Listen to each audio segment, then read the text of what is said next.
Hello बच्चों, आज हम लोग अपना सेकंड लेक्चर लेकर आए हैं अबाउट लाइट। इसमें हम लोग रिफ्लेक्शन और रिफ्रैक्शन ऑफ लाइट पढ़ रहे थे।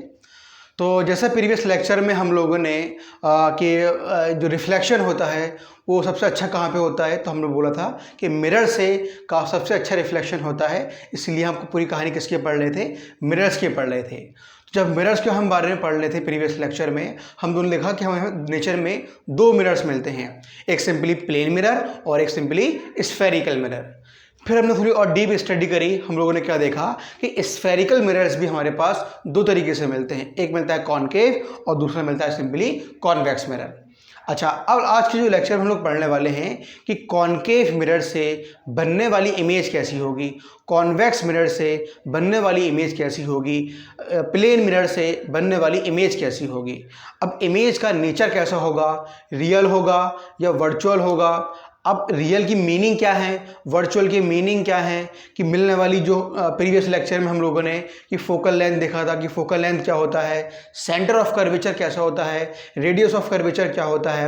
अब कॉनकेव के केस में, कॉन्वेक्स के केस में या प्लेन मिरर के केस में मिलने वाली फोकल लेंथ क्या होगी, रेडियस ऑफ कर्वेचर कैसी होगी, इनका साइन कैसा होगा, ऑब्जेक्ट डिस्टेंस क्या होगा, इमेज डिस्टेंस क्या होगा, रेडियस ऑफ कर्वेचर क्या डिस्टेंस क्या होगा, कैसा नेचर होगा, नेगेटिव होगा या पॉजिटिव होगा, इमेज प्रिंसिपल एक्सिस से ऊपर बनेगी, प्रिंसिपल एक्सिस के नीचे बनेगी, इरेक्ट कब होगी, इन्वर्टेड कब होगी, इसका नेचर क्या होगा, मिलने वाला इनका साइन क्या होगा। चाहे इमेज पॉजिटिव है तो उसका मतलब क्या होगा, इमेज बड़ी बन रही है, मैग्निफिकेशन होगा तो उसका मतलब क्या होगा, मैग्निफिकेशन हमें किस बात की नॉलेज देता है, इसका मतलब क्या होगा। ये पूरी की पूरी कहानी को हम डिटेल्स में पढ़ने वाले हैं और विद साइन पढ़ने वाले हैं, क्योंकि इस चैप्टर में मेन फंडा जो होता है बच्चों वो साइन का ही होता है कि फोकल लेंथ को हम नेगेटिव कब लें, ऑब्जेक्ट को हम नेगेटिव कब लें, इमेज नेगेटिव आई है इसका मतलब क्या है, कि इमेज नेगेटिव आने से रियल का मतलब क्या है, वर्चुअल का मतलब क्या है, इरेक्ट का मतलब क्या है और इन्वर्टेड का मतलब क्या है, इमेज डिस्टेंस है नेगेटिव आने पे। तो ये पूरी कहानी, पूरी जो स्ट्रेटजी है, हम इसको स्टेप बाय स्टेप बिल्कुल स्टेप भी में बिल्कुल पढ़ने वाले, बिल्कुल बेसिक से। ये आपके लिए अभी 10th में काम में आएगा, फिर जब 11th एंट्रेंस दोगे उसमें तो बड़ा ही इंपॉर्टेंट काम में आएगा, उसके बाद जब 12th में पहुंच जाओगे तो यही बेसिक नॉलेज आपके लिए बड़ी ही इंपॉर्टेंट काम में आएगी। तो बच्चों, आज की जो हेडिंग है पहली, वो सिंपल हम डालते हैं कि वर्चुअल और रियल का मतलब क्या होता है। वर्चुअल एंड रियल इमेज आप बड़े ही क्वेश्चन करेंगे तो आपको ये जरूर मिलेगा कि वर्चुअल इमेज बनी है, रियल इमेज बनी है, इसका मीनिंग क्या है। तो सिंपल भाषा में आपसे अगर बात करूं कि वर्चुअल का मतलब क्या होता है, रियल का मतलब क्या होता है। जो इमेजेस आपकी स्क्रीन पे ही बन जाएं उनको हम बोलते हैं बच्चों रियल इमेजेस। जो इमेजेस स्क्रीन पे ना बने उनको हम क्या बोलते हैं, simply virtual images. For example, आप एक स्पून लो और स्पून पर नया स्पून लो, शाइन मारता हुआ उसको यहाँ पे रखो, आपका देखोगे कि आपकी जो इमेज है फेस की पूरी स्पून पे आराम से बन जाएगी। उसको आगे पीछे करोगे लेकिन इमेज कहाँ बनेगी, आपकी स्पून पे ही बनेगी। ऐसी इमेज को हम क्या बोलते हैं, अपनी सिंपली रियल इमेज बोलते हैं। आप कभी टीवी देखते हैं, सिनेमा में जाते हैं, सारी फिनोमेनास कहाँ पे होते हैं, उसके स्क्रीन पे होते हैं, तो सारी कैसी बनती हैं, वो रियल इमेज बन रही होती हैं। अब हम बात किसकी करें अपने कि वर्चुअल इमेज कहाँ बनती है। बच्चों, वर्चुअल इमेज ज़्यादातर जो हमें मिलती हैं अपनी सिंपली कैसी मिलती हैं हमें। फॉर एग्जांपल देखो, अभी सिंपल मैं एक एग्जांपल दे रहा हूँ किसका, वर्चुअल इमेज का। जब आप मॉर्निंग में अपना मिरर में अपना फेस देखते हो, या जब आप पूरे ऐसे खड़े हो बच्चों, ये आपका मिरर रखा हुआ है प्लेन मिरर, तो जितना दूर आप खड़े होते हो उतनी ही दूर तो आपकी इमेज बनती है किसके अंदर, प्लेन मिरर के अंदर। तो क्या वो इसी मिरर पे बन रही है, मिरर के अंदर बनती है।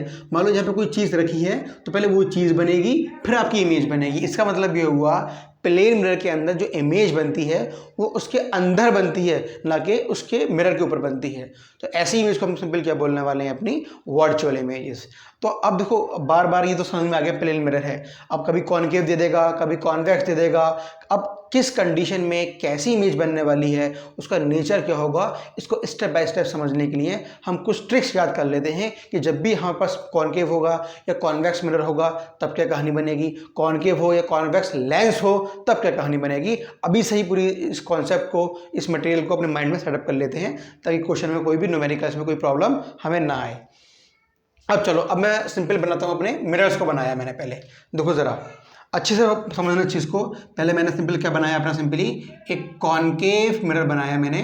और कॉनकेव के हम लोग सब जानते हैं पीछे की तरफ क्या होती है बच्चों, पीछे हम लोग क्या करते हैं, इसके कॉनकेव के पीछे पॉलिश करते हैं और आगे सरफेस खाली रहती है। मान लो यहाँ पे सिंपल आपका ऑब्जेक्ट खड़ा है। दूसरा केस मैंने किसका बनाया पर, सिंपली कॉन्वेक्स का बनाया। और कॉन्वेक्स के अंदर वाली सरफेस में पॉलिश होती है और बाहर वाली सरफेस को हम सिंपली हम खाली छोड़ देते हैं। एक क्या बनाया मैंने सिंपली कॉनकेव, और ये मैंने बनाया सिंपली अपना कॉन्वेक्स। अच्छा, अब ये सिंपल दोनों में यहाँ पे मैंने इमेज ऑब्जेक्ट को खड़ा कर दिया।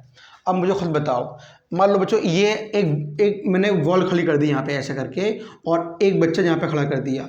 अब उस बच्चे के लिए इधर की दुनिया उसे क्या पता क्या है, क्योंकि बीच में क्या है, वॉल है, और वॉल ऐसी बना दी कि इमेज उधर जा नहीं सकता। इसका मतलब क्या हुआ, इसके लिए जो कुछ दुनिया होगी, इसकी जो दुनिया होगी वो सिर्फ और सिर्फ इधर वाली दुनिया होगी, वॉल से पहले पहले की। तो इसने इधर की दुनिया देखी नहीं है, तो ये बोलेगा इधर कुछ है ही नहीं। तो इसका हमने क्या बोल दिया, सिंपली वर्चुअल, माने वर्चुअल मीनिंग क्या होता है, ख्याली, जो एक्चुअल में ख्याली टाइप से। और जब इसके लिए यहाँ पे ये दुनिया है, मतलब यहाँ पे ये रहता है, मतलब ये किसके लिए, इसकी रियल दुनिया है। तो रियल का मतलब होता है असलियत में, और वर्चुअल मतलब होता है ख्याली में। बात समझ में आ गई, क्योंकि बीच में क्या है, दीवार खड़ी कर दी है। सिमिलरली बच्चों, जब मैंने ऑब्जेक्ट को यहाँ पे खड़ा करा और पीछे मैंने इसके पॉलिश कर दिया, मतलब ऑब्जेक्ट पीछे की दुनिया को देख नहीं पाएगा, तो पीछे वाली दुनिया कैसी हो जाएगी, इसके लिए वर्चुअल हो जाएगी। क्या ये पक्का बात समझ में आ गई, पीछे की दुनिया इसके लिए वर्चुअल हो जाएगी। चाहे अब देखो यहाँ पॉलिश कर दिया, इसलिए ऑब्जेक्ट को मैंने यहाँ पे खड़ा करा है, तो इसके लिए पीछे की दुनिया कैसी हो जाएगी, वो भी वर्चुअल ही हो जाएगी। इसका मतलब क्या हुआ, रियल दुनिया इसकी लिए ये वाली बनने वाली है। क्या ये पॉइंट क्लियर हो गया। अब जब भी हम बात करें किसकी, कॉनकेव की बात करें या कॉन्वेक्स की बात करें, माइंड में अपने एक बात याद रखना कि जहाँ पे ऑब्जेक्ट खड़ा हुआ है वहीं पे इमेज बन रही है, तो उसका नेचर फौरन बोल देना भैया कैसा होगा, रियल होगा। जहाँ पे ऑब्जेक्ट खड़ा हुआ है, कॉन्वेक्स की बात करें और वहीं पे इमेज बन जाए, इसका मतलब क्या हुआ, इमेज का इसका नेचर क्या है, वो भी रियल है। अब जहाँ पे ऑब्जेक्ट खड़ा हुआ है, जो मिरर कॉनकेव हो, मिरर चाहे कॉन्वेक्स हो, पीछे की तरफ इमेज बन रही हो, पीछे की तरफ इमेज बन रही हो, फौरन समझ जाना इमेज का जो नेचर होगा वो हमेशा वर्चुअल होगा। इस पॉइंट को बड़े ही माइंड में बैठा लो अच्छे तरीके से। अब इसी कहानी को बच्चों में लगाता हूँ किसके अंदर, अपने लेंस के अंदर। अभी लेंस को बस समझ लो कि अभी तो पूरा पढ़ना है बेसिक कि लेंस एक्चुअल में होता क्या है। बस अभी ये समझ लो कि लेंस से अंदर बनने वाली इमेज कैसी होती है। जब भी आप ऐसी फिगर देखोगे, इसको हमको क्या सिंपल क्या बोलते हैं, अपना कॉन्वेक्स लेंस। और इसको हम बच्चे हम क्या बोलते हैं, सिंपली अपना कॉनकेव लेंस। अब एक बात जरा समझो अच्छे से जरा, जब भी हमारे पास कॉन्वेक्स लेंस होता है, और कॉन्वेक्स लेंस पे पहले ये बताओ, क्या लेंस जो हम यूज़ करते हैं अपने चश्मों के अंदर, क्या उस पर हम पॉलिश करते हैं, वो दोनों तरफ से ही ट्रांसपेरेंट होते हैं। मान लो कि चश्मा है, चश्मे का इधर भी ट्रांसपेरेंट होगा, इधर भी ट्रांसपेरेंट होगा, बीच में इसको हम लेंस रख दें। बच्चे क्लियर बात को। अब बताओ, यहाँ कोई वॉल ही नहीं है, तो कहने का मतलब क्या हुआ, जो ऑब्जेक्ट को बच्चों अगर मैं यहाँ पे खड़ा कर दूंगा, जो ऑब्जेक्ट से जो रेस निकलेंगी, क्या वो लौट के इधर आएंगी। यहाँ पे जो रेस निकल रही थी, जा रही थी टकरा के ऐसे आ रही थी, जा रही थी ऐसे ऐसे आ रही थी, इसलिए क्यों यहाँ बाउंड्री थी, तो ये इसकी रियल दुनिया हो गई, ये इसकी रियल दुनिया हो गई। अब बच्चों जो रेस निकलने वाली होंगी वो निकलेंगी आराम से अपने और आराम पार हो जाएंगी। क्यों, क्योंकि ये कैसा है, ट्रांसपेरेंट है। इमेज निकलेंगी आराम पार हो जाएंगी, क्यों, क्योंकि ये भी कैसा है बच्चों, ट्रांसपेरेंट है। इसका मतलब क्या हुआ, इसका मतलब क्या हुआ, जब भी पार हो रही हैं तो इनके लिए ये कौन सी हो जाएगी, रियल दुनिया हो जाएगी। और जब ये दुनिया कौन सी हो जाएगी, जब ये रिफ्लेक्ट होकर नहीं आ रही तो आराम से पार हो जा रही हैं, मतलब ये क्या हुआ, इसके लिए कौन सी दुनिया हो जाएगी, वर्चुअल दुनिया हो जाएगी। अब सब भूल भाल के एक बात याद रखो, सब भूल जाओ, एक बात याद रखो। क्या याद रखो, जब भी मैं बात करूँ किसकी, मिरर की, मिरर से पहले ही इमेज बन रही है, मिरर से पहले ही इमेज बन रही है, फौरन बोल देना कैसी है, वो रियल है। अब बात करें लेंस की, लेंस से पहले ही इमेज बन रही है, इसका उल्टा कर दो, कैसी है, वर्चुअल। कहने का मतलब क्या हुआ, जो कहानी यहाँ रियल में थी वो कहानी यहाँ वर्चुअल में है, जो यहाँ वर्चुअल में है वो कहानी यहाँ पे रियल में है। एक बड़ा ही इंपॉर्टेंट पॉइंट है, चारों फिगर को माइंड में बैठा लो, एक को याद कर लो, बाकी सारा सारा खुद ब खुद याद हो जाएगा। अच्छा, इतनी बात समझने के बाद एक टॉपिक और समझते हैं इसके अंदर। अब ये देखो ज़रा, ये देखो ज़रा इसके अंदर। अब देखो ये इसकी शक्ल कैसी है, कॉनकेव की शक्ल ऐसी है, मतलब जो लाइट ऐसे आ रही है और ये ऐसे झुका हुआ है, टकरा के इधर आ रही है, लाइट ऐसे आ रही है, टकरा के इधर आ रही है, मतलब लाइट ऐसे आई, ऐसे गई, टकरा के ऐसे आ गई, मतलब सारी लाइट को एक तरफ इकट्ठा कर रहा है, मतलब उसको सब लाइट को कन्वर्ज कर रहा है। तो इसलिए हम उसको हमने एक और नाम दे दिया, किसको, कन्वर्जिंग मिरर। तो कभी कभी प्लेन मिरर नहीं बोले, कॉनकेव मिरर नहीं बोलेगा और क्या बोल देगा कि कन्वर्जिंग मिरर है। तो खोपड़े में बात बैठा लो, जब भी कन्वर्जिंग की बात बोलेगा फौरन कौन सा होगा हमारे पास, वो कॉनकेव होगा। अब इस पे आओ जरा। अब इसकी शक्ल कैसी है, ऐसे करके लाइट आएगी तो ऐसे भगा देगा, क्योंकि ये इस तरीके से है, लाइट आएगी ऊपर भागा देगा, नीचे आएगी इधर भागा देगा। तो लाइट को ये डाइवर्ज कर रहा है, फैला रहा है, तो उसका हमने क्या नाम रख दिया अपना, डाइवर्जिंग मिरर। कुछ कहानी क्लियर। अभी हमने क्या देखा कि जो जहाँ पे चीज़ रियल में थी और लेंस में वो वर्चुअल में थी, जहाँ पे जो वर्चुअल में थी यहाँ पे वो रियल में थी। तो हमने क्या बोल दिया कि अगर हमारे पास कॉनकेव कन्वर्जिंग है, इसका मतलब क्या हुआ, यहाँ पे ये वाला कॉनकेव देखो, ये कॉनकेव है, ये कॉनकेव है, ये मिरर है, ये लेंस है। जो कॉनकेव मिरर कन्वर्जिंग करता है, इसका मतलब कि यहाँ पे कॉनकेव मिरर डाइवर्जिंग करेगा। तो जो क्लियर बात है वाली, डाइवर्जिंग लेंस बोलेंगे। इससे भी डाइवर्ज होंगे तो उसका उल्टा क्या होगा, ये हमेशा कैसे कहलाएगा, कन्वर्जिंग कहलाएगा। मतलब कुल मिला के बात का समझ में आ गई। जब सुनो बात को अच्छे से, एक बात को समझ में ढाल लो कि जब भी हम बात किसी करेंगे कि इमेज का नेचर कैसा है, जो नेचर मिरर में बनते हैं उसके उल्टे नेचर कहाँ मिलते हैं हमें, मिरर लेंस के अंदर, पहली बात। दूसरी बात, जो यहाँ पे कॉनकेव और कॉन्वेक्स का कन्वर्जिंग डाइवर्जिंग आ रहा है, उसका भी हमने यहाँ पे उल्टा कर दिया।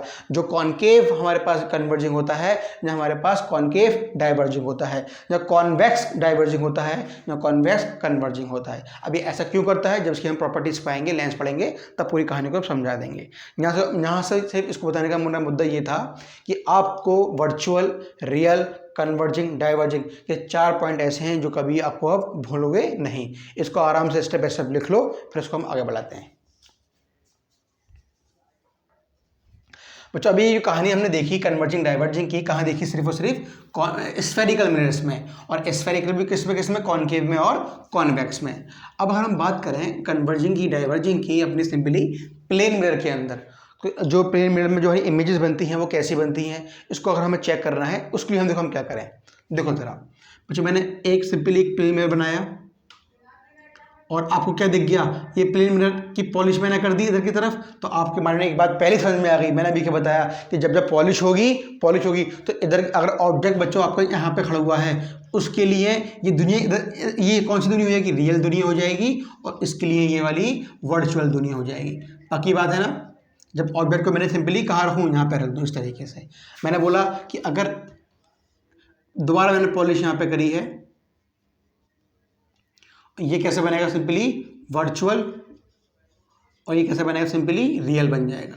अब मेरा क्वेश्चन आपसे ये है, जरा इसको डीपली समझना, कि जो हमारे पास प्लेन मिरर्स होते हैं जो हम लाइफ में यूज़ करते हैं डेली लाइफ में, तो वो इमेज कैसी बनाते हैं। तो आप क्या बोलोगे, सर हमेशा वो इमेज जो बनाते हैं वर्चुअल बनाते हैं, क्यों, प्रॉपर्टी हमने पढ़ी थी क्या, कि अगर ऑब्जेक्ट जहाँ पे खड़ा हुआ है, इमेज कहाँ बनती है, स्क्रीन पर नहीं बनती, उसके अंदर बनती है, और अंदर बनती है तो वो कौन सा नेचर है, वर्चुअल है। आप ये भी इसको यहाँ पे रख दूँ, इमेज कहाँ बनेगी, अब भी यहाँ बनेगी, तो कैसा है, वर्चुअल है। तो बात तो बिल्कुल सही है आपकी, लेकिन बेटा अब जो हमारा जो थोड़ा डीप लेवल है, हम जाएँ इस चीज़ को समझें कि हमेशा ऐसा नहीं होता। हो सकता हो कि इमेज जो हम वर्चुअल समझ रहे हैं वो रियल बन सकती है। कब बन सकती है, उसका केस समझ लो अच्छे तरीके से। अपने एंट्रेंस के लिए बड़ा ही इंपॉर्टेंट केस बना रहा हूँ। चलो पहले हम समझते हैं कि ऑब्जेक्ट को मैंने यहाँ पे रखा। बच्चों ऑब्जेक्ट से जो रेज निकल रही है इस तरीके से, एक रेज निकली इस तरीके से। बस पहले इसको समझने के लिए एक माइंड में एक बात और बात याद रखो कि जब भी हमसे कोई पूछे, सुनो अच्छे से, जब भी कोई पूछे कि बताओ कि ऑब्जेक्ट को अगर हम पाना चाहें तो कहाँ मिलेगा, तो बोल देना कि जहाँ पे इंसिडेंट रे मिलती हो वहाँ पे हमें क्या मिलने वाला है, ऑब्जेक्ट की पोजीशन। जहाँ पे रिफ्लेक्टेड रे मिलती हो, वहाँ क्या मिलने वाली है हमें, इमेज की पोजीशन। दोबारा समझो, जहाँ पे ऑब्जेक्ट देखना चाहते हैं, ऑब्जेक्ट कहाँ मिलेगा, तो बोलो इंसिडेंट रे जहाँ मिलेंगी वहाँ पे बच्चों क्या मिलने वाला है, आपको ऑब्जेक्ट मिलने वाला है। और जहाँ पे रिफ्लेक्टेड रे मिलेंगी वहाँ पे हमें इमेज मिलने वाली है। इस पॉइंट की जहाँ लिख रहा हूँ मैं, इंसिडेंट रे मिलेंगी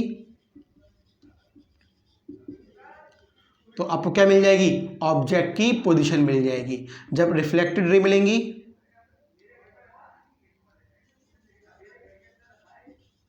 तो स्टूडेंट आपको क्या मिल जाएगी, सिंपली इमेज की पोजीशन मिल जाएगी। अब जरा समझो इस बात को।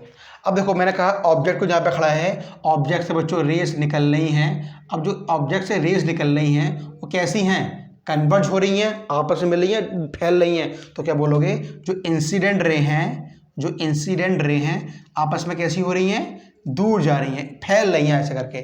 तो कैसी हैं, आपस में डाइवर्जिंग नेचर रखती हैं। इस पॉइंट को समझना अच्छे से, डाइवर्जिंग नेचर है कौन सी, इंसिडेंट रे। अब देखो जब इंसिडेंट रे गई सरफेस से टकराएंगी, टकरा के ऐसे जाएंगी, सरफेस से टकराई ऐसे ऐसे आ गई, पक्की बात। अब बताओ इमेज कहाँ बनी, मैंने आपको क्या बताया, जब हमारे पास इंसिडेंट रे मिलती हो उसको हम क्या बोलने वाले हैं, ऑब्जेक्ट की पोजीशन। अब बताओ इंसिडेंट रे कौन सी है बच्चों, ये दो जा रही हैं, अभी कहाँ मिल रही है, दोनों को मिलाओ, इस पॉइंट में मिल रही है। तो हमें ऑलरेडी मालूम है ये क्या है, इसकी ऑब्जेक्ट की पोजीशन है। अब जो रिफ्लेक्टेड रे हैं ये ऐसे मूव कर रही है, ये ऐसे मूव कर रही है। रिफ्लेक्टेड रे वो होती हैं जो सरफेस से टकरा के लौट रही हो या आगे बढ़ रही हो, लेकिन टकराने के बाद अब ये टकराई इधर जा रही है, टकराई इधर जा रही है, कहीं कभी ये मिल पाएंगी, जब ये मिल ही नहीं पाएंगी तो इमेज कभी भी नहीं बन सकती। लेकिन हमें इमेज बनानी है, इसका मतलब क्या हुआ, हमने इसको पकड़ के पीछे क्या करा बच्चों, बैक ट्रैक करा, इसको पकड़ के पीछे क्या करा बच्चों, इसको ये बैक ट्रैक करा, ये क्या मिल गई, यहाँ इस मिल सकती हैं। और जहाँ पे रिफ्लेक्टेड रे मिल जाए तो वो किसकी पोजिशन होती है, वो इमेज की पोजिशन होती है। और सिंपली जब भी हम अपना मिरर, अपने फेस को, अपनी बॉडी को मिरर में देखते हैं तो वो इसी तरीके से कहानी बन रही होती है। तो हम क्या बोल देते हैं सिंपली कि इमेज का नेचर क्या है बच्चों, वर्चुअल है, सही है। इसका नेचर क्या है, ऑब्जेक्ट का नेचर क्या है, यहाँ पे रियल है। ये कब है, जब इंसिडेंट रे कैसी हो रही हो, डाइवर्जिंग नेचर की हो। सर समझ में नहीं आया, दोबारा देखो जरा। अब मैंने क्या करा बच्चों, ऑब्जेक्ट से जो रेज आ रही हैं वो कैसी आ रही हैं आपके पास, अब ऐसे आ रही हैं, सही है। अब बताओ जो ऑब्जेक्ट से जो रेज आ रही हैं वो कैसी हैं, कन्वर्जिंग या डाइवर्जिंग। तो आप क्या बोलोगे, जो इंसिडेंट रे हैं इस केस में मैंने बनाई हैं, इंसिडेंट रे जो बनाई है मैंने इस केस के अंदर कैसी बनाई है, कन्वर्ज कर रही हैं।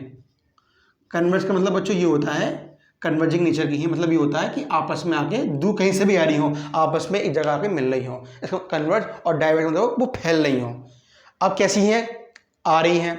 अब बताओ कि अभी आएंगी, इस सरफेस से टकराएंगी, टकराने के बाद क्या क्या होगा, ऐसे जाएगी ये वाली इमेज, इस तरीके से मूव करेगी, ये ऐसे जाएगी, इस तरीके से मूव करेगी। अब बताओ जब टक्कर आने वाली जो होती हैं उन समय क्या मिलता है, ऑब्जेक्ट की पोजीशन। जो जाने वाली होती हैं उन समय क्या मिलती है बच्चों, इमेज की पोजीशन। मतलब क्या हुआ, ये आई टकरा के जब जो लौट रही हैं, एक ये वाली और एक नीचे वाली यहाँ मिल रही है, मतलब क्या हुआ, जो रिफ्लेक्टेड होती है वो इमेज की पोजीशन पढ़ पाती हैं। तो इमेज कहाँ बन रही है आपकी, अब यहाँ बन रही है, पक्की बात, ये बन रही है आपकी सिंपली इमेज। अब ऑब्जेक्ट कहाँ पे रखा हुआ है, तो हमने क्या बोला, जो हमारे पास इंसिडेंट रहे हैं उनको मिला दो आपस में। जब बच्चों मैं इनको मिलाऊंगा, ये आ रही है ऐसे करके, जब इसको ऐसे मिलाऊंगा, इसको मैं ऐसे मिलाऊंगा, तो ये क्या मिलेगा मुझे, ऑब्जेक्ट की पोजीशन मिल गई। यहाँ से एक बात समझ लो अच्छे तरीके से। अब जो ऑब्जेक्ट मिला बच्चों वो कैसा मिला आपको, वर्चुअल मिल रहा है। लेकिन इमेज कैसी मिल रही है आपको बच्चों, रियल मिल रही है। लेकिन ये केस तो हमने अभी पढ़ा ही नहीं, आप पढ़ लो अच्छे से।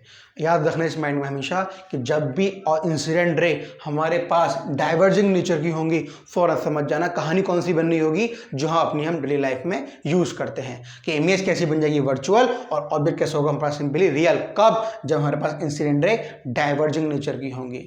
जब इंसिडेंट रे हमारे पास कन्वर्जिंग नेचर की होंगी, पूरी कहानी को उल्टा कर दो, जो ऑब्जेक्ट मिलेगा वो वर्चुअल बन जाएगा, जो इमेज बनेगी वो सिंपली रियल बन जाएगी। यही बड़ा इंपॉर्टेंट फैक्ट है हमारे पास कि क्वेश्चन में हमें गिवन क्या है।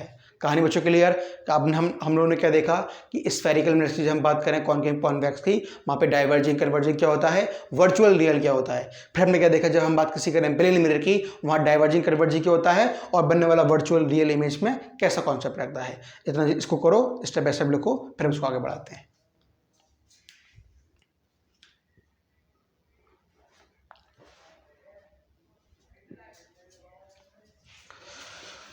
जो नेक्स्ट है आपका, ये भी बड़ा ही फेमस टॉपिक है, image and mirror placed problem. Now heading,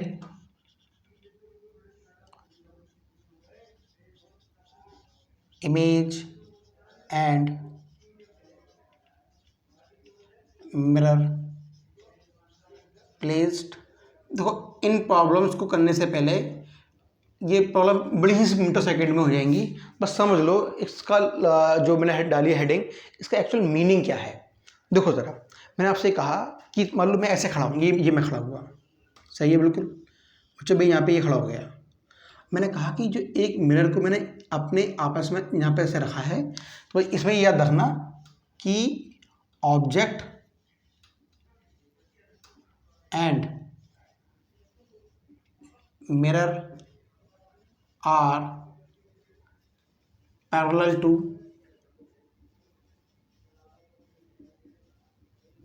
ठीक है, ये पॉइंट याद रखना कि ऑब्जेक्ट भी ऐसा होगा, मिरर भी सिंपल ऐसा होगा। अब समझना, क्वेश्चन तुमसे ये पूछता है कि बताओ कि इस मिरर का मैं कितना साइज बनाऊं कि जो मेरी पूरी बॉडी की इमेज जो है इसमें दिख जाए। जो बात समझ में आई, दोबारा सुनो। ऐसी प्रॉब्लम्स में जो हमसे पूछता है कि जो इमेज जो बने, पूरी की पूरी बॉडी जो है मेरी, पूरी की पूरी इस शीशे के अंदर दिख जाए। ऐसी इसको मैं इसको ऊपर रखूं या इसको मैं नीचे रखूं, किसको, मिरर को ऊपर रखूं या नीचे रखूं, बस ऐसा प्लेस करना है कि पूरी की पूरी मेरी इमेज, पूरी की पूरी मेरी बॉडी उस मिरर के अंदर पूरी की पूरी समा जाए। क्लियर कहानी, ये क्वेश्चन का लॉजिक है। बस आप सुनो ज़रा, आप सिंपली हमें इतने मगज नहीं मारेंगे, बस हमें क्या याद रखना है सिंपली कि जो ऑब्जेक्ट यहाँ पे खड़ा हुआ है, ये ऑब्जेक्ट को मैंने यहाँ पे खड़ा कर दिया इस तरीके से, ये ऑब्जेक्ट खड़ा हुआ है आपका, और सिंपली बच्चों ये यहाँ पे मैंने सिंपली मिरर को प्लेस कर दिया। ये ऑब्जेक्ट की मुंडी है, ये ऐसे खड़ा, ठीक है। बस याद रखो कि मिरर की जो हाइट होगी हाइट ऑफ मिरर, ऑलवेज याद रखना बच्चों कि जो हाइट ऑफ मैन है उसको डिवाइड कर दो, सिंपली 2 से डिवाइड कर दो, we get the height of the image. ठीक है बात।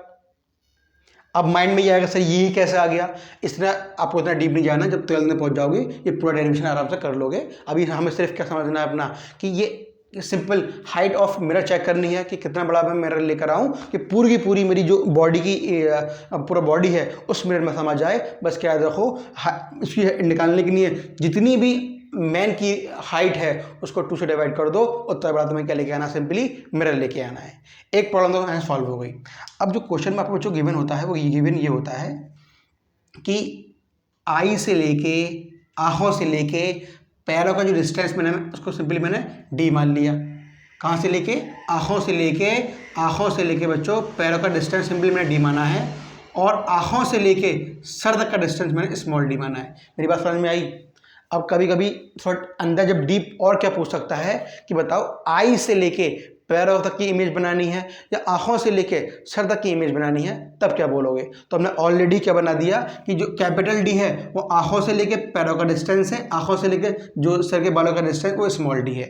अब इसका मतलब क्या हुआ, जो हाइट ऑफ इमेज को दोबारा लिखूँ, height of mirror is equals to, अब हाइट ऑफ मैन को मैंने 2 पार्ट में डिवाइड कर दिया, किसमें, डी प्लस डी अपॉन 2 के बराबर। क्लियर बात पूरी अच्छे से, क्लियर। अब पूछेंगे बताओ कि इसको हम कैसा प्लेस करें ऊपर नीचे करके। तो याद रखना, एक बात याद रखना कि जो ऊपर की दूरी होगी वो हमेशा कितनी होगी, d/2 होगी, जो नीचे की दूरी होगी वो हमेशा कैपिटल D/2 होगी। कई बात समझ में आ गई अच्छे से।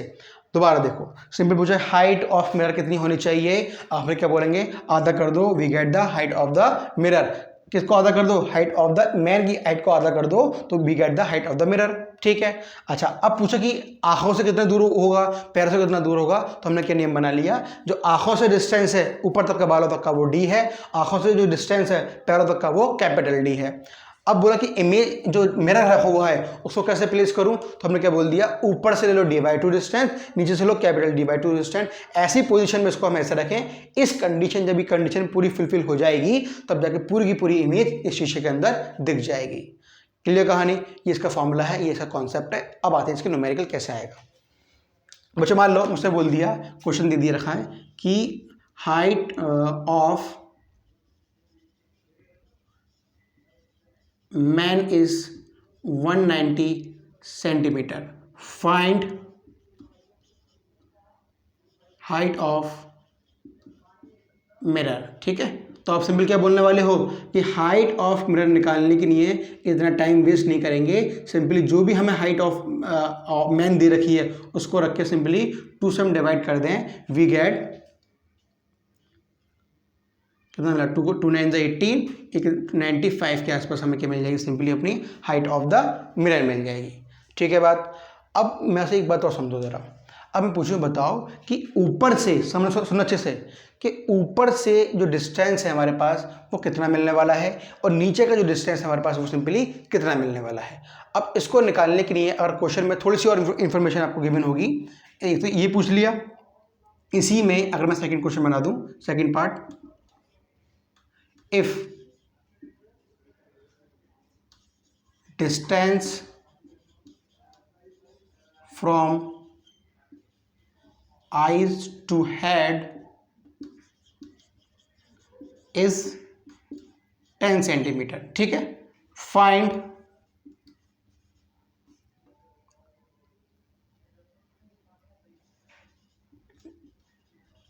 डिस्टेंस बोल दूं या सिंपली हाइट बोल दूं, find height of mirror from I point to feet point। ठीक है, सिंपल से देखो अब क्या बोल रखा है, इसने सिंपली बोला कि जो हेड से आईज से लेके हेड तक की जो दूरी है, मतलब बच्चों आपको क्या दे रखा है यहाँ पे, स्मॉल डी कितना दे रखा है यहाँ पे 10 सेंटीमीटर। तो बच्चों व्हाट अबाउट कैपिटल डी, क्या बोलोगे, जब टोटल हेड 190 की है उसकी और आंखों से लेकर सर का डायरेक्शन 10 दे रखा है तो मिलने वाला कितना मिल गया, 180 सेंटीमीटर हो गया। अब वो आपसे कुछ भी पूछ ले कि बताओ कि जो मिरर रखा हुआ है मिरर के ऊपर की दूरी कितनी होगी, हम कितना जानते हैं, मिरर के ऊपर की जो दूरी कितनी होगी, d/2, डी कितना देखा पास 10/2, सिंपल क्या मिल जाएगा, सिंपली 5 सेंटीमीटर। बताओ मिरर की नीचे की दूरी कितनी होगी, तो सिंपल क्या बोलने वाले हो, कैपिटल D/2, कैपिटल डी कितना बच्चों आपके पास 180/2, सिंपल आपको क्या मिल जाएगा यहाँ से 90 सेंटीमीटर। अब सब वो कुछ भी पूछ ले आप सिंपल कुछ वे में निकाल सकते हैं अपने आराम से।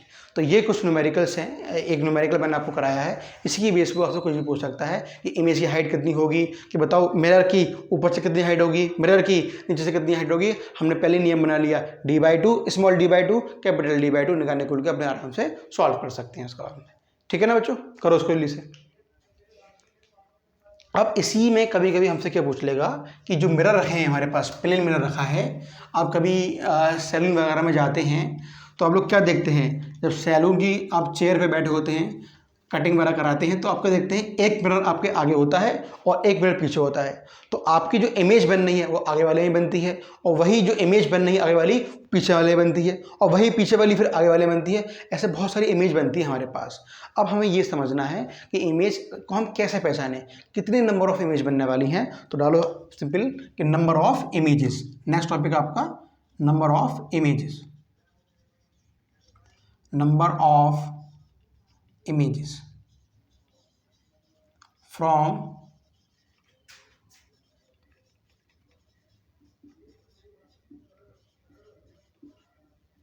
Number of images from plane mirror से। अब सिंपल देखो जरा, पहला मैं सिंपल सा क्वेश्चन पे आता हूँ, या पहले आपको सिंपल देखो, ये देखो जब भी पूछे कि नंबर ऑफ इमेजेस निकालने हैं, बस एक फॉर्मूला बच्चों अपने माइंड में रख लो। नंबर ऑफ इमेजेस निकालने के लिए बस एक माइंड में क्या याद रखोगे कि θ/360 - 1। ठीक है बात, इस फॉर्मूले को अपने माइंड में याद रखो। अब सारी की सारी इमेजेस इससे हम फाइंड कर सकते हैं।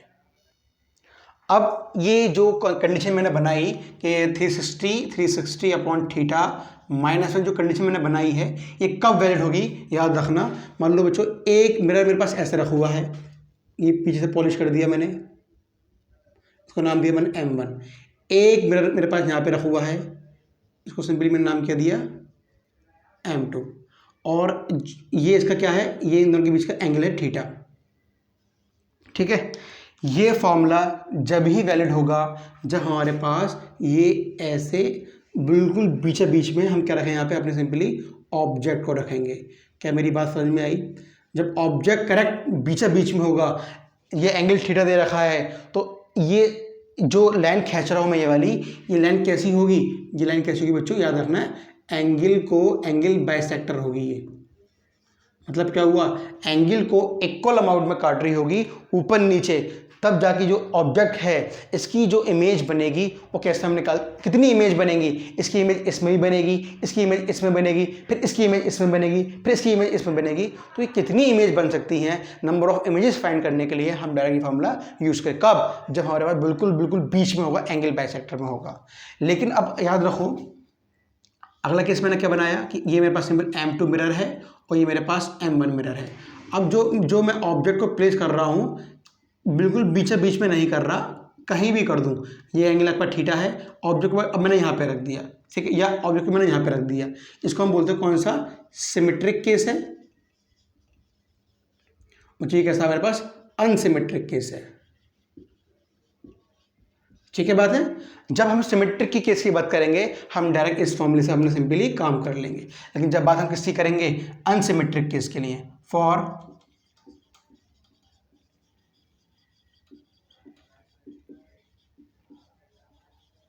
तो जो फॉर्मूला हम लगाएंगे नंबर ऑफ इमेजेस का, नंबर ऑफ इमेजेस याद रखना हमेशा, वो क्या मिलने वाली है, 360 अपॉन थीटा। सिंपल ये मिलेगा कब, जब उसकी वैल्यू कैसी होगी ऑड होगी। नंबर ऑफ इमेजेस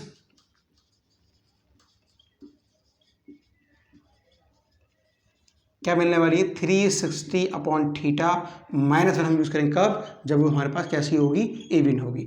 अभी इसको अभी समझ में नहीं आया होगा, अब एक क्वेश्चन हम सॉल्व करते हैं अपने आराम से। दोबारा जल्दी क्वेश्चन देखो जरा, क्वेश्चन मैंने बनाया ये ऐसा करके, मैंने बोल दिया कि ये दो मिरर्स रखे हैं इस तरीके से,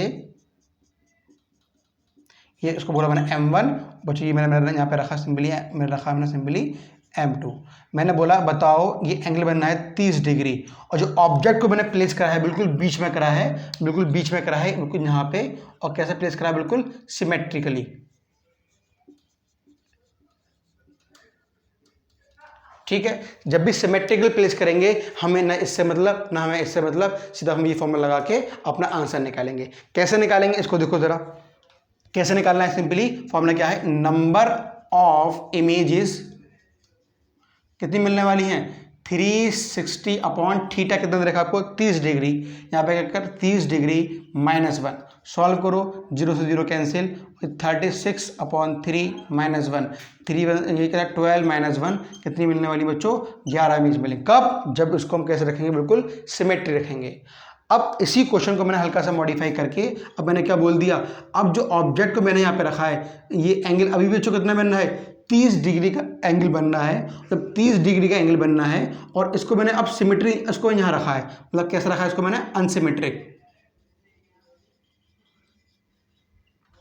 अनसिमेट्रिक रखा है। तो पहले अब अनसिमेट्रिक है इस समय मतलब नहीं है, अब मैं इसको यूज करूं या मैं इसको यूज करूं, पहले सिंपल क्या यूज करो, अपना फॉर्मूला लगाओ, number of images, number of image कैसे निकालोगे, 360 अपॉन थीटा करो, जब तुम इसको सॉल्व करोगे 360 अपॉन कितना है 30, कितनी मिलने वाली बच्चों आपको, 12 इमेजेस मिलने वाली हैं।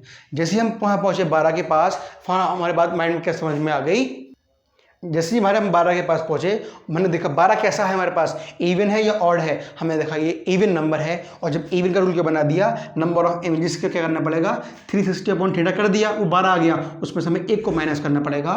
सो नंबर ऑफ इमेजेस कितनी मिलने वाली है यहाँ पे, सो नंबर ऑफ इमेजेस कितनी मिलेंगी, 11 मिलेंगी। इस बात को याद रखना कि कैसे नंबर मिल गया मुझे, सिंपली 12 मिला है, इसलिए यहाँ पे इमेज में जब इमेज कैसी है, इवन है, तो इसमें से एक को माइनस करना पड़ेगा। अगर यहाँ मैंने कुछ एंगल ऐसा रखता और मिलने वाली 360 अपॉन थीटा हम करते, ये 12 की जगह पर अगर 9, 7, 5 ऑड नंबर आता तो हमें उसमें कोई प्लस माइनस करने की ज़रूरत नहीं पड़ती, जितना आंसर आया है वही रखते थे, क्योंकि देखो नंबर ऑफ इमेजेस इतनी हैं, उसमें कोई प्लस माइनस नहीं करना। कब, जब ऑड आती है, और ये कंडीशन कब लगाओगे, जब ऑब्जेक्ट हमारे पास कैसा रखा हो, अनसिमेट्रिक रखा हो, जब सिमेट्रिक होगा तो हमें इनकी ज़रूरत ही नहीं है, डायरेक्ट हम फॉर्मूला इससे निकालने वाले हैं। मुझे क्लियर बात पूरी।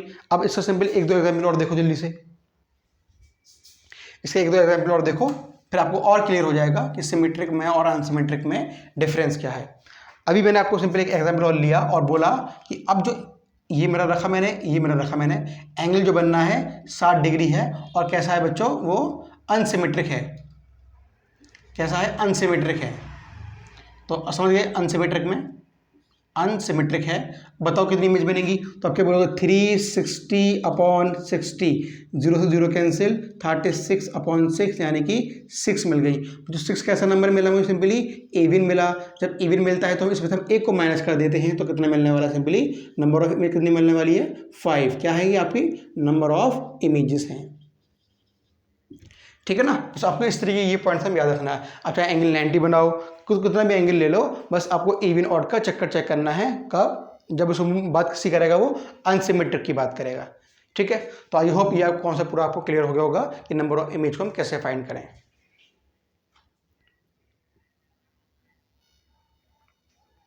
तो स्टूडेंट, तो पूरी बातें हो गई बिल्कुल बेसिक वाली कि इमेज कैसी बन रही है, सिमेट्रिक अनसिमेट्रिक, सारी कहानी हो गई है ना। वर्चुअल क्या है, रियल क्या है, सब कुछ पढ़ने के बाद अब हम आते हैं सिंपली अपने कि स्फेरिकल मिरर्स में जो इमेजेस बनती हैं वो कैसे कैसे बनती हैं। तो उसके लिए कुछ रूल्स हैं, साइन वगैरह को हम कैसे लेके चलें, कि फोकल लेंथ नेगेटिव कब होगी, फोकल लेंथ पॉजिटिव कब होगी, इस सारी कहानी को हमें समझना अच्छे से ना। तो देखो ज़रा इस चीज़ को समझो।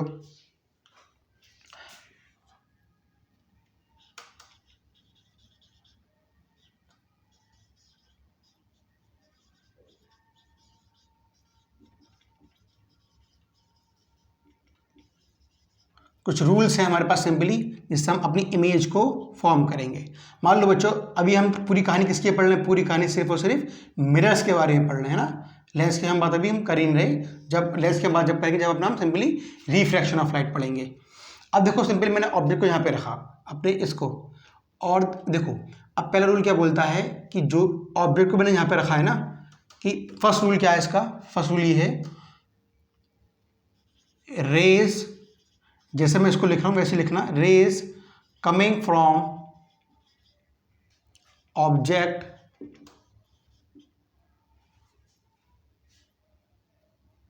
Is taken as positive direction.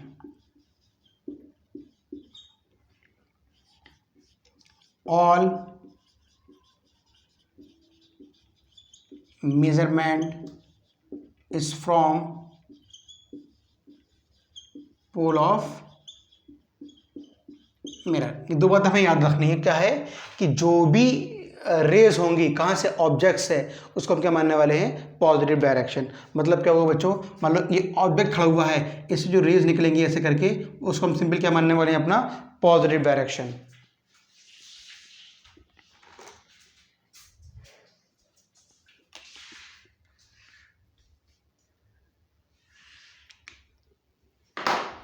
चलो यहाँ से जो रेस निकल रही है इसको मैं सिंपल क्या मानूंगा, अपना पॉजिटिव डायरेक्शन, ठीक है। पहली बात तो ये समझ में आ गई।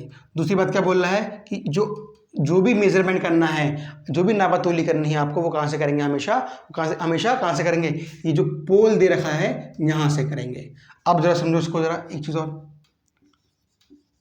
Rules for concave mirror.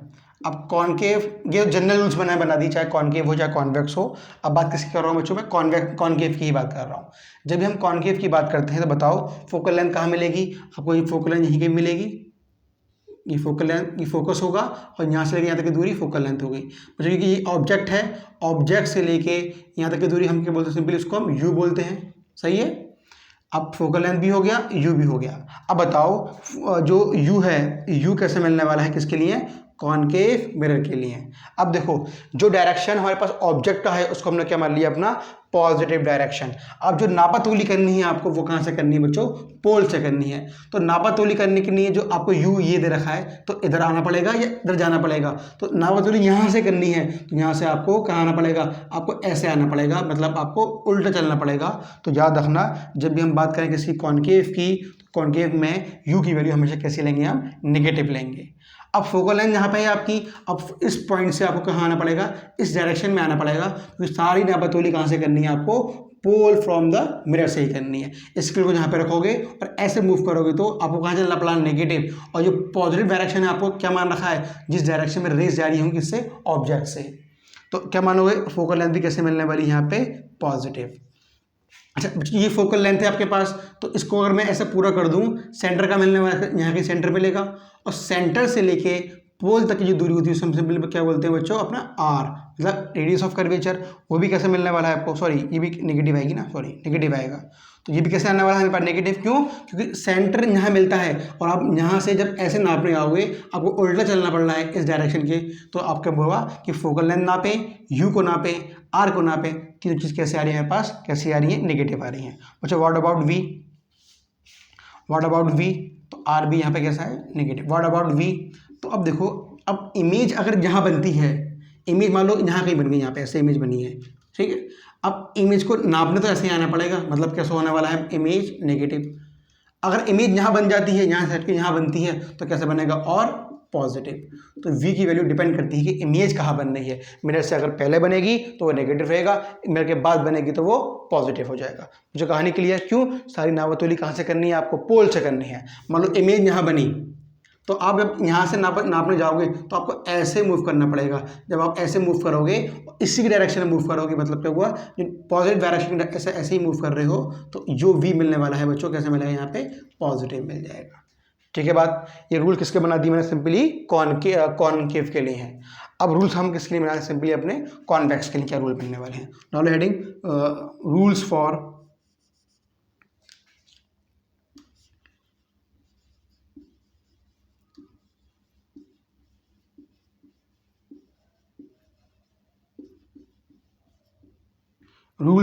Concave mirror, ये कॉन्वेक्स मिरर, कॉन्वेक्स मिरर।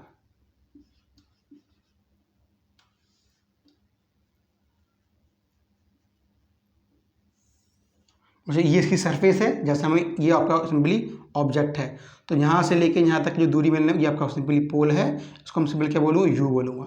अब देखो, इसकी जो सरफेस है वो ऐसे तो पूरा होगा, मतलब कि वो सेंटर यहाँ कहीं मिलने वाला है, तो यहाँ से लेके यहाँ तक की जो दूरी है वो आर कहलाएगी, और ये इसका फोकल लेंथ कहाँ मिलता है, यहाँ मिलता है, तो फोकल लेंथ आपकी ये होगी फोकल लेंथ। अब बताओ यहाँ पे बनने वाली इमेज का जो बढ़िया नेचर है वो क्या मिलने वाला है, तो यू कैसा होगा, नियम क्या बनाया, जो डायरेक्शन हमारे पास ऑब्जेक्ट की रेस को होगा उसको हम क्या मानने वाले हैं, सिंपली पॉजिटिव डायरेक्शन मानने वाले हैं। बताओ व्हाट अबाउट यू बच्चों, तो जो ऑब्जेक्ट यहाँ पे खड़ा हुआ है हम ऐसे मूव कर रहे हैं, नापतोली कहाँ से करनी है, आपको पोल से करनी है, तो बच्चों आपको इधर आना पड़ेगा, मतलब आपको उल्टे डायरेक्शन में चलना पड़ेगा। तो यहाँ मतलब क्या हुआ, v की वैल्यू अभी भी कैसी आ गई, negative. What about focal length, what about radius of curvature, and what about image distance. अब देखो जरा इसके अंदर, अब फोकल लेंथ कैसी मिलने वाली है हमारे पास, अब फोकल लेंथ कैसी मिलेगी, अब देखो नापतोली कहाँ से करोगे, पोल से लेके आप इधर तो मूव करोगे, है ना। फोकल लेंथ इधर मिलती है किसकी, कॉन्वेक्स के लिए है। जब फोकल लेंथ इधर है, आप भी चल भी इधर ही रहे हो, और जो डायरेक्शन मैंने क्या माना, इधर डायरेक्शन पॉजिटिव है, तो फोकल लेंथ याद रखो कैसी है, पॉजिटिव है। आर भी जहाँ मिलने वाला है, तो इधर चलोगे तो जो आर भी कैसा है मेरे पास, पॉजिटिव है। बाकी कहानी क्लियर होगी अच्छे से। अब यहाँ पे ये देख लो, जो इमेज बनती है हमारे पास वो कैसी होगी, नेगेटिव या सिंपली पॉजिटिव। अब इसका ये भी रूल है, अगर इमेज हमारे पास अभी हमने जो बनाया इधर ही बनेगी, उल्टा चलना पड़ेगा, मतलब नेगेटिव होगी, इधर बनेगी चलना पड़ेगा पॉजिटिव होगी। तो कब होगी, अगर इमेज यहाँ बनती है, इसके लिए कॉनकेव के लिए बच्चों इमेज यहाँ बनी, तो आपको इसी डायरेक्शन में मूव करना पड़ेगा, मतलब क्या हुआ, डायरेक्शन इसी डायरेक्शन में क्या मान रखा है, पॉजिटिव। इमेज यहाँ बनती तो आपको इधर मूव करना पड़ता, तो कैसी होती, नेगेटिव। लेकिन इसकी जो बनते हैं बच्चों, कॉनकेव के दो केस बनते हैं आपके, और दोनों केस में इमेज जो बनती है वो हमेशा यहाँ बनती है। तो कहने का मतलब क्या हुआ, वी जो है, पोजीशन जो है किसकी, इमेज की, वो हमेशा कैसी होने वाली है, हमेशा पॉजिटिव है। किसकी केस में, कॉन्वेक्स केस में। अब आपको क्या याद रखना है, मैंने बोला आपसे कि कॉनकेव का केस, कॉनकेव है, तो what about focal length, negative. What about radius, negative. What about you, negative. अब यू की हम बात किस में करें, चाहे कॉनकेव में करें चाहे कॉन्वेक्स में करें, यू दोनों कंडीशन में कैसा आ रहा है मेरे पास, इसमें भी नेगेटिव है और इसमें भी कैसा है, नेगेटिव है। लेकिन फोकल लेंथ इसमें नेगेटिव है, रेडियस इसमें नेगेटिव है, और लेकिन फोकल लेंथ इसमें पॉजिटिव है, इसमें पॉजिटिव है। अब आपको एक बात तो याद कर लेनी है कि इसमें जो इमेज का डिस्टेंस होगा वो ऑलवेज कैसे रहने वाला है, पॉजिटिव, लेकिन इसमें नेगेटिव भी होगा और पॉजिटिव भी होगा। ठीक है बच्चों, क्लियर कहानी। तो ये कुछ रूल्स हैं हमारे पास किसके लिए हैं, कॉनकेव के लिए और कॉन्वेक्स के लिए, कि हम साइन को हम कैसे लेके चलें। अब ये साइन हमेशा फिक्स रहेंगे, इसको याद रख लेना अच्छे से, ठीक है। अब आते हैं कि जो इमेज का फॉर्मेशन, कुछ रूल्स हमने ये पढ़ लिए, अब कुछ रूल्स पे और आते हैं। तो बच्चों इन रूल्स की डेफिनेशन में नहीं लिख पा रहा, बस वो रूल्स क्या क्या है बस मैं आपको वो समझा रहा हूँ, है ना। ये 2-3 रूल्स हमने यहाँ पे ये देखे, अब कुछ रूल्स और हैं उनको और देखो ज़रा इमेज फॉर्मेशन के लिए। अब मैंने ये कहा कि ये सिंपल एक कॉनकेव मिरर है। कॉनकेव मिरर ज़्यादातर मैं इसलिए यूज़ कर रहा हूँ, बनाने में, इमेज बनाने में ईजी रहता है। अच्छा अब देखो पहला रूल क्या कहता है, ये सिंपल क्या है, आपकी प्रिंसिपल एक्सिस है, प्रिंसिपल एक्सिस है ये बच्चों, ये आपका ये पॉइंट कौन सा है, ये सिंपल आपका पोल है। अब पहला रूल हमसे क्या बोलता है, याद रखना इस चीज़ को ज़रा, जो भी रेज प्रिंसिपल एक्सिस के पैरेलल आती हैं, जो भी रेज प्रिंसिपल एक्सिस के पैरेलल आती हैं, जब वो टकरा के जाएंगी, जो पॉइंट जिस पॉइंट को टकराती हैं उसी पॉइंट को हम क्या बोलते हैं, सिंपली अपना फोकस बोलते हैं। इसी को हम क्या बोलने वाले हैं, अपना सिंपली फोकस। पक्की बात है ना, इस पॉइंट को याद रखना चाहिए से। ये पहला रूल हो गया। सेकंड रूल क्या बोलता है हमसे कि जो रेज, एक कॉनकेव बनाया मैंने, ये क्या आपकी सिंपली प्रिंसिपल एक्सिस, ये सिंपल आपका पोल। अब जो ऑब्जेक्ट ऑलरेडी फोकस पर खड़ा हुआ है, अब वो जाएगा, इससे रेज निकलेंगी, यहाँ पे टकराएंगी, टकराने के बाद ये जहाँ पे इसकी इमेज बनने, टकराने के बाद ये जहाँ भी जाएगा, याद रखना इस चीज़ को, जो इमेज बनने वाली होगी, जब ऑब्जेक्ट कहाँ पे होगा, जब ऑब्जेक्ट बच्चों कहाँ पे होगा, एक मिनट जरा इसको समझो। ये तीसरा केस बना, ये तीसरा केस है आपका, पहला सेकंड केस समझो।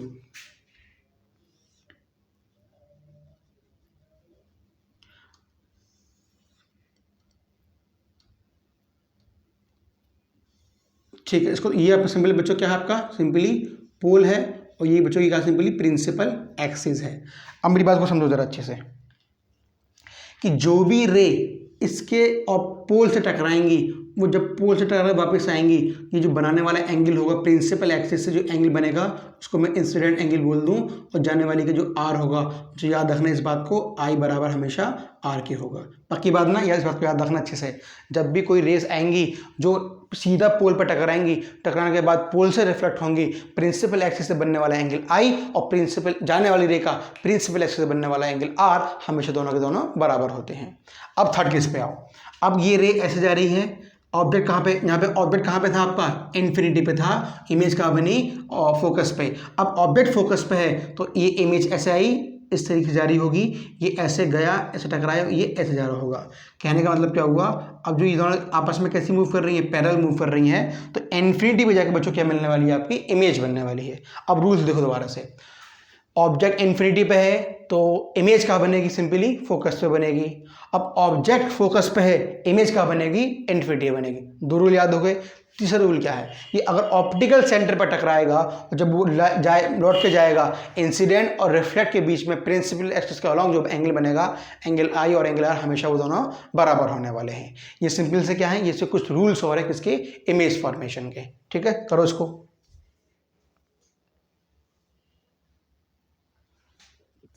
अब इसमें लास्ट एक रूल्स और है, ये 1 2 3, ये फोर्थ रूल और देखो जरा, बस ये छोटा सा रूल और है, इसको देख लो। अच्छा अभी क्या बोलता है बच्चों, कि ये आपकी फोकस थी, ये आपका सेंटर ऑफ कर्वेचर था। अब एक बात याद रखना, कि जब भी कोई लाइट सेंटर ऑफ कर्वेचर से पास होती है, ऐसे जा रही है, तो जब वो लौट के आएगी तो वो सेंटर ऑफ कर्वेचर से ही वापस जाएगी। ये 4 रूल हैं, माइंड में याद कर लेना, कि जब भी कोई लाइट सेंटर ऑफ कर्वेचर से पास होगी, टकराने के बाद वो सेंटर ऑफ कर्वेचर से ही लौट के जाती है। ये 4 रूल्स हैं। इन 4 रूल्स की हेल्प से हम लोग पढ़ने वाले हैं कि कॉनकेव की वजह से कितनी कैसी इमेज बनती हैं, कॉन्वेक्स की वजह से कैसी इमेज बनती हैं। हम टोटल 8 केस बनाएंगे, 8 में से 2 केस बनेंगे कॉन्वेक्स मिरर के और 6 केस बनेंगे हम सिंपली कॉनकेव मिरर्स के।